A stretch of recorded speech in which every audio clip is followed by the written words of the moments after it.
Assalamualaikum warahmatullahi wabarakatuh. Alhamdulillahilladzi khalaqas samawati wal ard wa ja'alaz zulumati wan nur. Allahumma shalli wa sallim ala sayyidina Muhammad wa ala alihi washabihi ajma'in. Qala Allahu ta'ala fil Qur'anil Karim, a'udzu billahi minasyaitonir rajim. Yarfa'illahu ladzina amanu minkum walladzina utul ilma darajat. Shadaqallahul azim. Para pemirsa Kultum Ramadan TV Kompas yang dimuliakan Allah. Di dalam Al-Quran terdapat sekitar 800-an ayat yang mengupas tentang alam semesta. Di dalam Al-Quran juga terdapat sekitar 200-an ayat yang terkait dengan hukum ataupun fikih. Begitu banyak buku entah berapa puluh ribu yang ditulis mengenai ayat yang 200 tadi, ayat hukum dan fikih. Tetapi tidak banyak buku ditulis tentang ayat-ayat yang berkaitan dengan ilmu pengetahuan. Itu menunjukkan bahwa perhatian umat Islam terhadap ilmu pengetahuan tidak tinggi. Memang pada awal-awal abad Hijriah, reputasi internasional, bahkan menjadi penemu-penemu, dan merekalah yang mengilhami para ilmuwan di Eropa yang hidup setelah mereka. Ada sejumlah 10 ilmuwan Islam yang menerima hadiah Nobel. 2 diantaranya di dalam sains. Dan sekarang kita pun melihat bahwa banyak ilmuwan barat yang mempelajari Al-Quran. Dan mereka menemukan bahwa banyak penemuan-penemuan ilmiah telah ada di dalam Quran yang turun sekian abad yang lalu. Ini kemudian membuat banyak ilmuwan barat yang tertarik mempelajari Al-Quran bukan dalam masalah akidah ataupun masalah hukum, tetapi ingin mencari isyarat-isyarat untuk dapat memecahkan ilmu pengetahuan supaya mereka bisa memperoleh penemuan-penemuan yang baru dan kalau beruntung mendapatkan hadiah Nobel.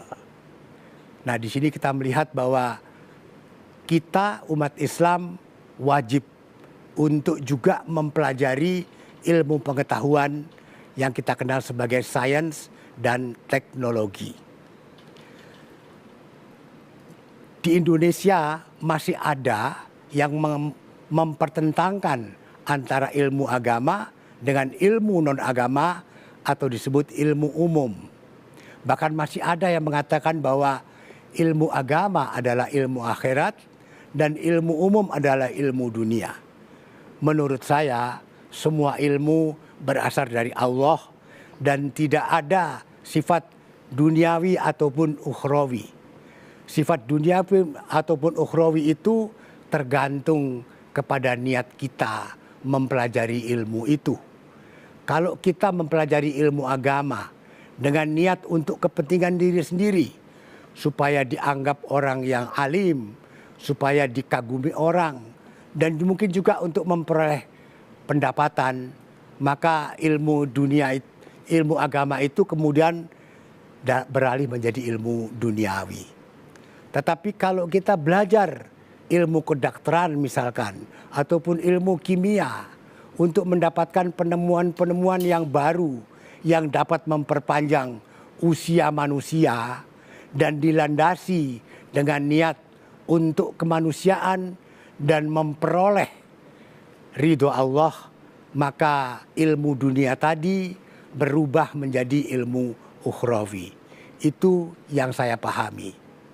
Para pemirsa, kita bergembira bahwa pendidikan sekolah-sekolah Islam di Indonesia selama beberapa puluh tahun terakhir telah mencapai kemajuan yang pesat. Madrasah-madrasah pun sudah banyak yang mencapai prestasi yang mengembirakan. Bahkan ada yang sudah mencapai prestasi dikirim untuk mengikuti olimpiade di luar negeri. Kita ingin ke depannya tidak ada lagi dikotomi antara ilmu agama dengan ilmu pengetahuan umum. Kedua-duanya perlu kita pelajari. Karena kalau tidak, kita tidak akan bisa mengejar ketertinggalan kita. Kita tertinggal banyak sekali, mungkin puluhan tahun dibanding negara-negara lain. Oleh karena itu, tidak ada pilihan lain bagi kita kecuali meningkatkan perhatian kita, meningkatkan keseriusan kita untuk mempelajari ilmu, baik ilmu agama maupun ilmu pengetahuan umum, sains maupun teknologi. Alhamdulillah, kita bersyukur bahwa anggaran untuk pendidikan makin hari makin banyak. Mudah-mudahan ke depannya kita bisa memperbaiki kondisi ini. Demikian, terima kasih. Wassalamualaikum warahmatullahi wabarakatuh.